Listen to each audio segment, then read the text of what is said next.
Sprawled on the chilly kitchen tiles, I clutched my abdomen, feeling a sharp agony radiate through me as if a blade twisted within. My young daughter Kathryn stood nearby, her face etched with fright. "Mommy, are you okay?" she asked in a tremulous whisper. Despite the searing pain, I forced a calm tone. "I'll be fine, sweetheart. It's just a bad stomach ache," I lied, trying to shield her from the severity of my condition. The sound of footsteps approached. My husband Willie appeared at the doorway, annoyance rather than concern shaping his features. He was geared up for his journey, suitcase in hand. "What's happening, Amy? Why are you on the floor?" he asked, his tone more irritated than alarmed. "I think it's appendicitis, Willie. It's really severe. We need to go to the hospital," I gasped, each word laced with pain. He scoffed dismissively. "Appendicitis? You're probably just overreacting. It's likely just indigestion." I attempted to argue, but a sharp stab of pain silenced me. Willie glanced at his watch, his impatience palpable. "I can't miss this trip with Carol. Just call a taxi or something," he suggested with a dismissive wave. My disbelief at his lack of empathy grew as I tried to speak again. "Willie, I can't even move. Kathryn's here. I need you," I pleaded, desperation heavy in my voice. He shook his head, unmoved. "It's probably nothing. Call if it gets worse." With that, he left, his suitcase trailing behind him. I lay there, pain racking my body, with only Kathryn for comfort. Her small hands found mine, tears in her eyes. "Mommy, don't be sick. You have to be okay," she sobbed. Gathering the remnants of my strength, I pulled her close. "I'm here, darling. Mommy's here." With Willie gone, urgency gripped me. My hands trembled as I reached for my phone and dialed the one person I knew would come, my brother Russell. The phone rang, shattering the silence of the kitchen. "Hello?" Russell's voice was a beacon of hope. "Russell, it's Amy. I need help. I think it's appendicitis. I can't move." I rushed out the words, each one a struggle against the pain. As Kathryn clung to me, her fear palpable, I struggled to form each word. "And Kathryn is scared," I managed to convey, my voice breaking. After a moment of silence, Russell's voice came through the phone, calm and reassuring. "I'm on my way, Amy. Hold tight, I'll be there soon." Resting on the cold tile floor, I shut my eyes, trying to withstand the sharp pain that coursed through me. Kathryn stayed close, her small presence a slight comfort amidst the chaos. In that moment, a resolute feeling took root within me. Willie's neglect in such a critical time was not just hurtful, it was a profound betrayal that marked a pivotal shift in our relationship. As I awaited Russell's arrival, one thing became crystal clear. Things were bound to change. Later in the hospital bed, surrounded by the sterile walls and the rhythmic beeping of machines, a tranquil calm enveloped me. The surgery to remove my inflamed appendix was successful, but the emotional wound Willie had inflicted lingered. I had called my parents to look after Kathryn while I recuperated. Their voices brimmed with concern, and their unasked questions about Willie's absence weighed heavily in the air. 2 days later, I returned home, the physical pain now just a dull ache, a faint echo of what had transpired. Kathryn's joy at seeing me again was a bright spot. "Mommy, you're back. Are you all better now?" Her innocent question warmed my heart. "I'm getting there, sweetie," I replied, embracing her tightly, thankful for her comforting presence. However, our peaceful reunion was abruptly disrupted the next day by the loud slam of the front door. Willie and his sister Carol burst in, frustration evident in their voices. "Why didn't you pick us up yesterday? We had to pay extra for a taxi and train fares." Willie's accusatory tone filled the room as he strode into the living room. A surge of anger welled up inside me at his audacity. "Welcome back. Must have been quite a journey," I responded coldly, meeting his gaze. Willie stopped, taken aback by my frosty reception. Even Carol seemed surprised by the palpable tension. "What's with the attitude, Amy?" Willie demanded. I couldn't hold back any longer. "While you were enjoying your trip." While I stood in the living room, my voice was calm yet charged with anger. I was in the hospital, I explained, glaring at Willie and his sister Carol, whose demands often pulled him away from his family responsibilities. Carol's face turned red, and Willie looked genuinely confused. "What are you talking about? You're fine, right?" he asked dismissively. "It's not just about being okay, Willie. It's about being there when your family needs you," I retorted, and my frustration reached its peak. Before Willie could respond, the door swung open, revealing Russell, our parents, and Willie's parents, eyes filled with varying shades of anger and disappointment fixed on Willie and Carol. Willie's voice trembled as he asked, "Why is everyone here?" His usual confidence faded under their intense scrutiny. Taking a deep breath, I gathered my strength to articulate the hurt and betrayal. "Willie, you left Kathryn and me alone when we needed you the most. I was in the hospital and you weren't there. I've told everything to our families." Willie seemed to shrink, his typical bravado nowhere to be seen. His eyes darted around seeking an ally, but he found none.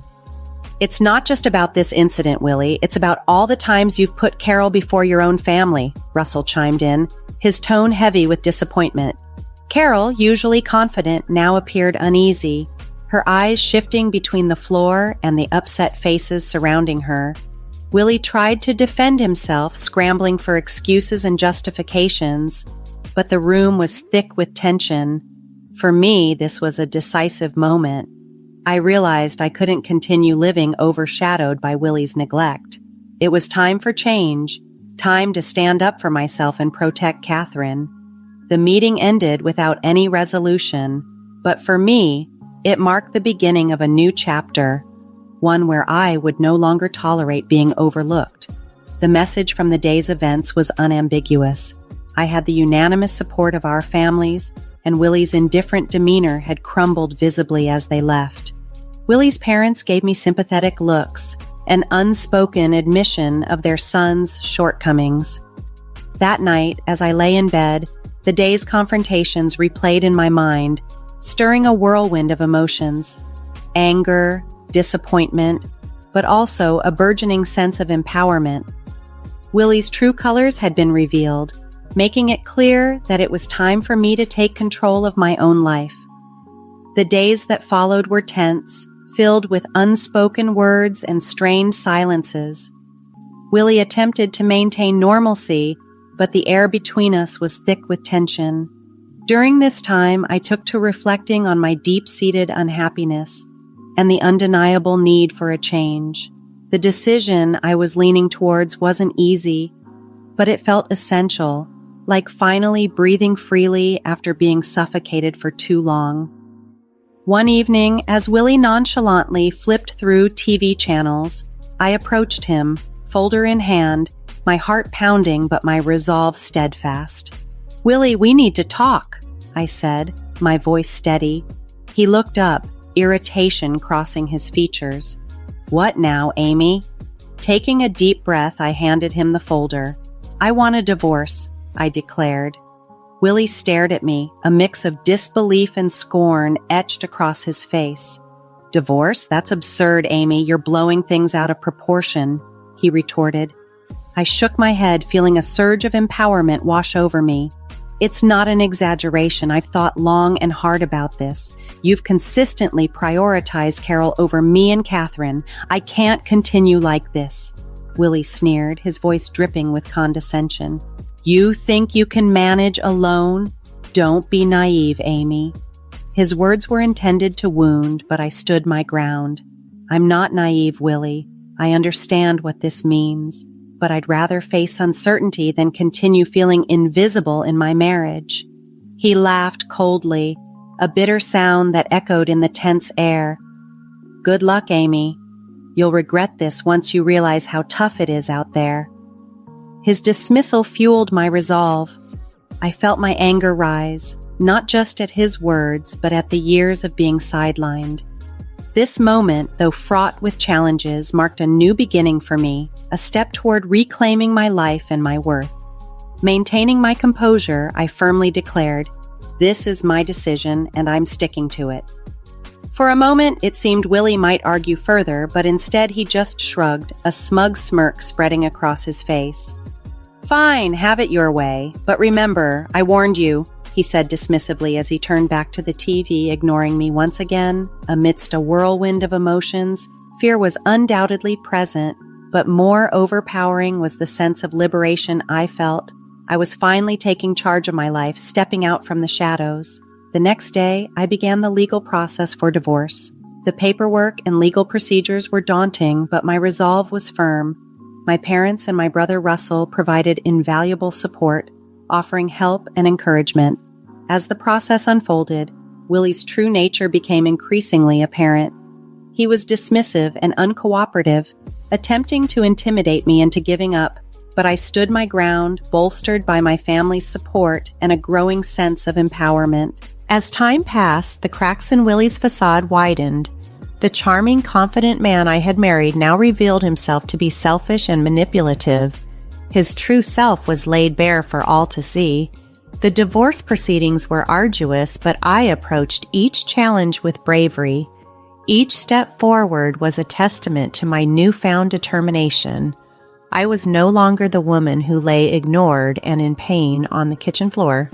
I was reclaiming my life, my dignity, and my happiness. The divorce process was exhausting, punctuated by Willie's continual attempts to undermine and belittle me. In our meetings, he would sneer and make derogatory remarks about my parenting and my future without him. However, his words did not defeat me. Instead, they fueled my determination to free myself from his toxic influence. "Enjoy your struggles, Amy," Willie taunted during one of our final meetings. "You'll soon see how good you had it with me." His arrogance was infuriating, but I remained composed. I'd rather face challenges every day than spend another moment with someone who has so little regard for his family, I replied firmly.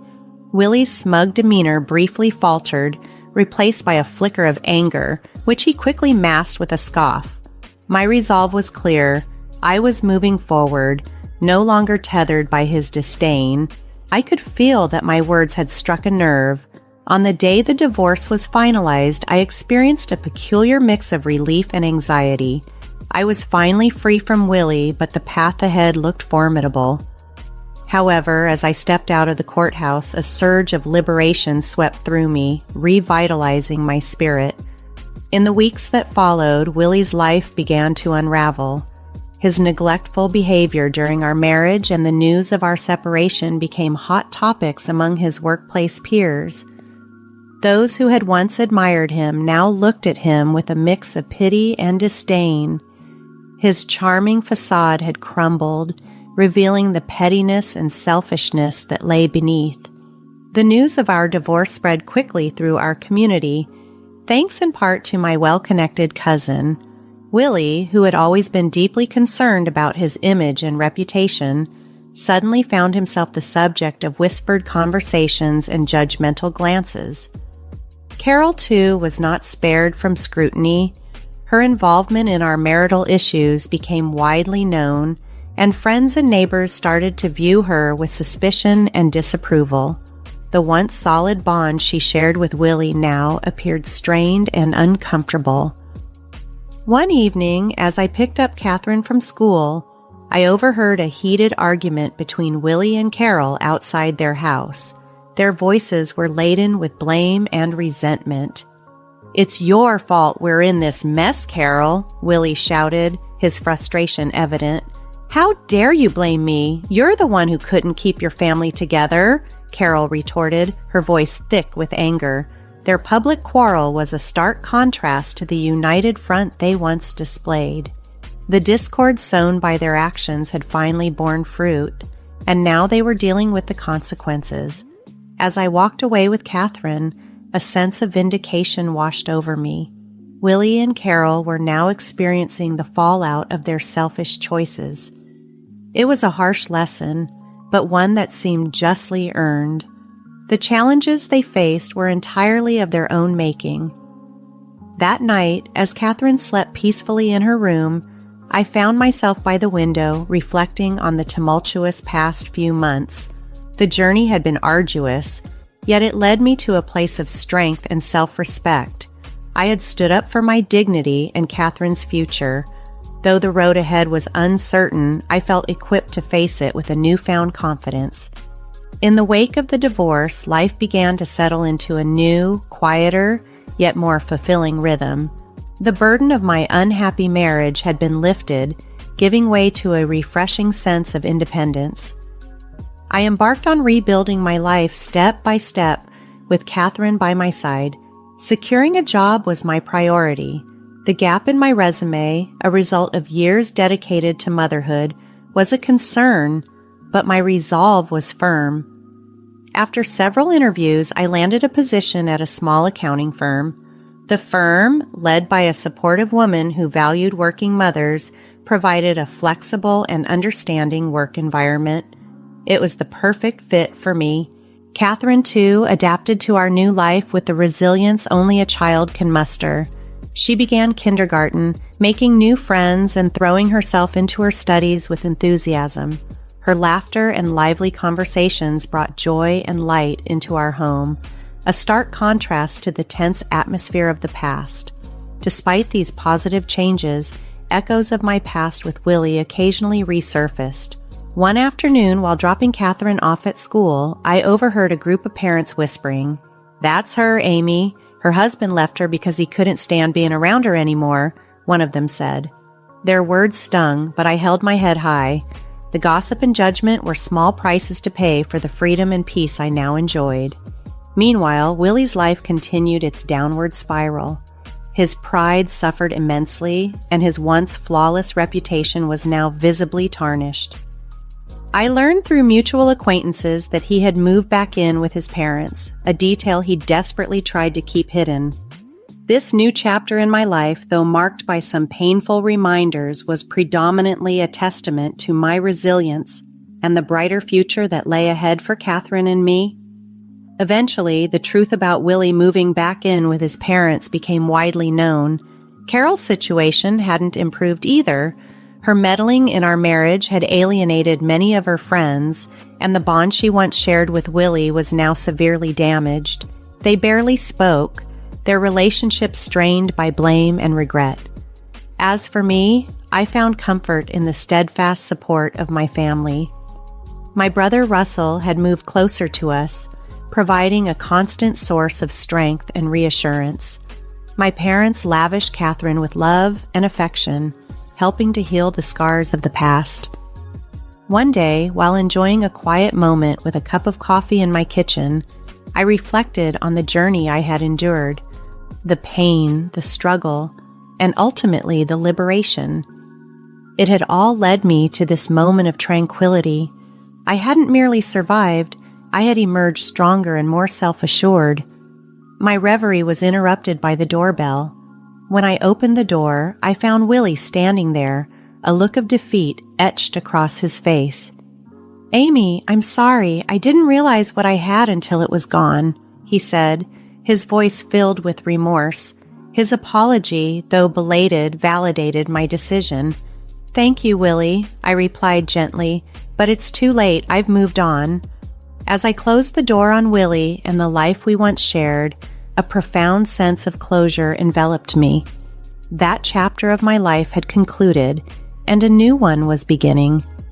In this new chapter, I was the author of my own story, free to shape my future as I saw fit. Kathryn's voice called out from the living room, and a smile spread across my face.